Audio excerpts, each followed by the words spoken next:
자, 오늘은 국내 1위, 바로 현대 엘리베이터 이야기입니다. 요즘 건설 경기가 정말 안 좋은데 이 위기 속에서 현대 엘리베이터는 어떻게 기회를 찾고 있는지 지금부터 한번 제대로 파고들어 보겠습니다. 현대 엘리베이터 하면 뭐니 해도 국내 아파트 엘리베이터 시장의 절대 강자죠. 시장 점유율이 무려 절반, 50%에 달하니까요. 이 독보적인 위치가 회사의 아주 튼튼한 기반이 되어주고 있습니다. 그런데 말이죠. 사업 자체가 신축 건물에 딱 붙어있는 회사잖아요. 지금처럼 건설 시장이 꽁꽁 얼어붙으면 과연 어떤 일이 벌어질까요? 자, 그럼 첫 번째로 회사가 지금 딱 마주하고 있는 가장 큰 어려움, 바로 이 건설 경기 둔화가 실적에 어떤 영향을 미쳤는지 숫자부터 한번 짚어보죠. 네, 예상했던 대로입니다. 건설 경기가 침체되니까 상반기 매출도 작년 같은 기간보다 12%나 줄어서 1조 2,300억 원을 기록했습니다. 자, 그런데 정말 재밌는 건 바로 이 부분입니다. 매출은 이렇게 줄었는데 보세요. 같은 기간 영업이익은 오히려 늘어서 780억 원이 됐다는 거죠. 좀 이상하죠? 아니, 매출은 줄었는데 이익이 늘어난다? 이게 도대체 어떻게 가능한 걸까요? 상식적으로는 좀 이해가 안 가잖아요. 그 해답은 바로 이겁니다. 회사가 전략을 완전히 바꾼 거예요.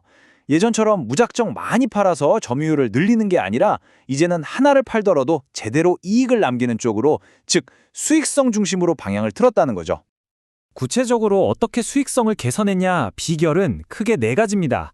첫째, 예전에 올려뒀던 제품 가격이 이제서야 실적에 반영되기 시작했고요. 둘째, 막 치솟던 원자재 가격도 안정세를 찾았죠. 셋째, 이제는 돈 안 되는 수준은 과감히 버리고 이익이 많이 남는 계약에 집중하고 있고요. 마지막으로 중국산 부품을 일부 쓰는 하이브리드 제품을 내놓으면서 원가까지 잡았습니다. 정말 다각도로 노력을 한 거죠. 자, 이렇게 수익성 중심의 전략을 밀어붙일 수 있는 힘은 어디서 나올까요? 바로 경기 흐름에 크게 흔들리지 않는 안정적인 캐시카우, 즉 현금 창출원이 있기 때문입니다. 매출 구성을 한번 뜯어볼까요? 물론 신규 설치가 57%로 가장 크긴 합니다. 하지만 나머지 42% 보이시죠? 이게 바로 리모델링과 유지보수 사업인데 이쪽은 경기가 좋든 나쁘든 꾸준히 돈이 들어오는 아주 안정적인 사업입니다. 그러니까 이게 현대 엘리베이터 사업 구조의 핵심인 거예요. 신규 설치 사업은 회사의 성장을 이끄는 엔진 같은 역할이라면 유지보수랑 리모델링은 경기가 아무리 나빠도 회사를 든든하게 받쳐주는 기반, 즉 현금 창출원인 셈이죠. 이 두 가지가 균형을 잘 잡고 있는 겁니다. 특히 이 유지보수 사업은 현대 엘리베이터의 강력한 경제적 해자라고 볼 수 있습니다. 우리나라에 운행 중인 엘리베이터가 총 87만 대인데 그중 20만 대를 현대 엘리베이터가 관리하면서 매달 꼬박꼬박 돈을 벌고 있거든요. 물론 이 시장도 경쟁이 엄청 치열해서 지금 점유율이 한 3분의 1 정도 되는데 이걸 더 끌어올리는 게 숙제이긴 합니다. 워낙 중소업체들이 많다 보니까 경쟁이 심할 수밖에 없는데요.